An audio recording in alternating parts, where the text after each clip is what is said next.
Doctor Joycy from Satyam homeopathy. ఈ వీడియోలో మనం సోర్ థ్రోట్ గురించి చూద్దాము. ఇది డే టు డే లైఫ్ లో చాలా కామన్ గా మనము చూస్తున్న కండిషన్ అన్నమాట. సో ఈ సోర్ థ్రోట్ అనేది మెనీ కండిషన్స్ వల్ల మనకు ఒక సిమ్టమ్ లాగా కూడా కనిపిస్తూ ఉంటుంది. సో ఈ సోర్ థ్రోట్ వచ్చినప్పుడు ఎలా ఉంటుంది మనకి అనేది ఈ వీడియోలో మనం చూద్దాము.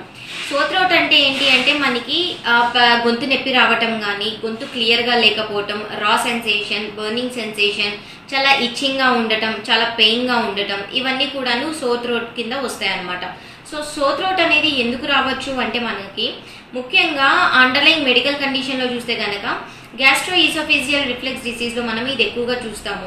సో ఈ ఈసోఫేజియల్ రిఫ్లెక్స్ వల్ల మన స్టమక్ కంటెంట్స్ అంతా మనకి బయటికి వచ్చే ఛాన్సెస్ అప్పుడు మనకి ఈ కంటెంట్స్ అన్ని రిఫ్లెక్స్ అవుతాయి నోట్లోకి. సో రిఫ్లెక్స్ అయినప్పుడు మనకి అటువంటి మంట గానీ లేకపోతే అటువంటి ఇరిటేషన్ గానీ మన గొంతులో ఉండటం అనేది జరుగుతుంది. దాని తర్వాత కామన్ గా చూస్తే కామన్ కోల్డ్ వల్ల మనకి ఈ సోర్ థ్రోట్ అనేది వస్తుంది. తర్వాత ఏమైనా అలర్జీస్ వల్ల గానీ, ఏమైనా పొల్యూటెంట్స్ వల్ల గానీ, బయట కెమికల్స్ కి ఎక్స్పోజ్ అయినప్పుడు, స్మోక్ ని ఇన్హేల్ చేసినప్పుడు, లేకపోతే ఎటువంటి ఇరిటెంట్స్ ని మనం ఇన్హేల్ చేసినప్పుడు, పాలెన్ కానివ్వండి, డస్ట్ కానివ్వండి, ఇలాంటి బ్యాక్టీరియల్ ఇన్ఫెక్షన్స్ వల్ల, లేకపోతే వైరల్ ఇన్ఫెక్షన్స్ వల్ల, లేకపోతే ఎటువంటి మెడిసిన్స్ వల్ల కానివ్వండి. సో వీటన్నిటి కండిషన్స్ లో కూడాను మనకి సోర్ థ్రోట్ అనేది చూస్తాం. తర్వాత డ్రై ఎయిర్ వల్ల ఏమవుతుంది అంటే మన డ్రై ఎయిర్ ని మనము పీల్చుకోవటం, నోటి ద్వారా పీల్చుకోవటం ద్వారా మనకి ఆ లోపల ఉండేటువంటి మాయిశ్చరైజింగ్ కంటెంట్ మొత్తం డ్రై ఎయిర్ అనేది సక్ చేయడం జరుగుతుంది. సో గొంతు మొత్తం డ్రై అయిపోయి మనకి చాలా ఇచ్చింగ్ గా, చాలా రాగా మనకి అనిపిస్తూ ఉంటుంది అనమాట. సో వీటన్నిటి కండిషన్స్ లో కూడాను మనము సోర్ థ్రోట్ ని మనము కామన్ గా చూస్తూ ఉంటాము. దాని తర్వాత సోర్ థ్రోట్ అనేది దేన్ని బేస్ చేసుకొని డిపెండ్ అవుతుంది అంటే ఏ పార్ట్ అనేది మనకి ఎఫెక్ట్ అవుతుందో దాన్ని బట్టి మనం సోర్ థ్రోట్ ని టైప్స్ గా మనము డివైడ్ చేయడం జరుగుతుంది. సో మనకు గనక బిహైండ్ ద మౌత్ ఉన్నటువంటి ఫారింగ్స్ గనక మనకి ఎఫెక్ట్ అయినట్లయితే, అది ఇన్ఫెక్షన్ జరిగి ఇన్ఫ్లమేషన్ జరిగినట్లయితే దాన్ని ఫారింజైటిస్ కండిషన్ గా మనము చూస్తాము. లేకపోతే గనక టాన్సిల్స్, సోర్ థ్రోట్ వచ్చినప్పుడు మనకి టాన్సిల్స్ కూడా ఎఫెక్ట్ అవుతాయి.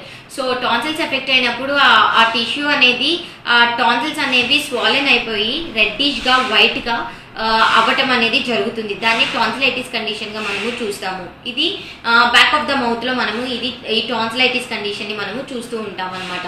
దాని తర్వాత లారింజైటిస్ అంటే కనుక మన వాయిస్ బాక్స్, లారింగ్స్ ఏదైతే ఉందో అది కనుక ఇన్ఫ్లమేషన్ జరిగి ఇన్ఫెక్షన్ జరిగినట్లయితే దాన్ని లారింజైటిస్ కండిషన్ గా చూస్తాము. సో వీటి యొక్క లక్షణాలు ఎలా ఉంటే మనకి గొంతు నొప్పి ఉండటం కానీ, మనము ఏమైనా తినేటప్పుడు కూడా చాలా డిఫికల్టీగా మనకి అనిపిస్తూ ఉంటుంది. So difficulty to eat or drink అనమాట. కొంతమంది ఫ్లూయిడ్స్ ని కూడా తీసుకోలేరు, భయంకరంగా పెయిన్ ఉండటం, తర్వాత ఏమన్నా గొంతులో ఉండిపోయింది అన్న సెన్సేషన్, అబ్స్ట్రక్షన్ సెన్సేషన్, లేకపోతే నాసియా ఉండటం, ఇన్ఫెక్షన్ వల్ల మనకి ఫీవర్ రావటం కానీ, చిల్స్ రావటం కానీ, లేకపోతే ఫుడ్ కూడా తినలేని పరిస్థితి. కొంతమందికి గొంతు పోతుంది, హోస్నెస్ ఆఫ్ ద వాయిస్ ఉంటుంది, వాయిస్ అనేది చాలా మందికి క్లియర్ గా రాదు, కొంతమంది కంప్లీట్ గా వాయిస్ అనేది లాస్ట్ అవ్వటం అనేది జరుగుతుంది. సో ఇటువంటి అన్ని లక్షణాలు కలిపి మనం సోర్ థ్రోట్ కింద మనము కన్సిడర్ చేస్తాము. సో వీటికి ఇది చాలా మైల్డ్ కండిషన్ అనమాట. సో వీటిని మనం మెడికేషన్స్ తో చాలా ఈజీగా క్యూర్ చేయొచ్చు. ఈవెన్ హోమియోపతిలో కూడా మనకి ఈ సోర్ థ్రోట్ కి చాలా మెడికేషన్స్ అనేవి ఉన్నాయి.